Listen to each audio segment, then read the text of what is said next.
Mga COVID-19 positive sa barangay Labangon, Bayan Sugbo, gibalhin sa eskwelahan nga magsilbing quarantine facility.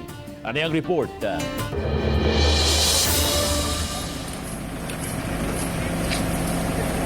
Gikuha sa mga health worker nga nakasulob og PPE ang mga tao nga nagpositibo sa coronavirus kagabi.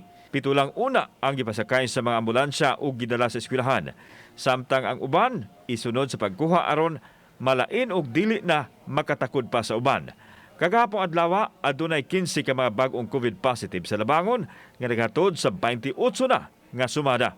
Ang tuyo lamang niini para sa ingon ang atong mga positive patients, makapahuway sila ngadto sa atong isolation center. Kay kung naa sila silang pinagyanan, nakita man ninyo ang lugar nga pertigyong gagmayas mga panimay, kunya sikit-sikit ang mga panimay, peligro pod kaayo simba kung mataptan unya ang ubang mga silingan o baka ang ilang mga sakop sa pamilya. Samtang nagpadayon ang pagtutok sa lokal nga gamhanan sa sitwasyon sa Cebu City Jail, din adunay kapin sa usa ka katos ka mga inmates ug jail personnel ang nataptan sa kagaw. Gilahi na ang mga nagpositibo aron dili makatakod sa uban.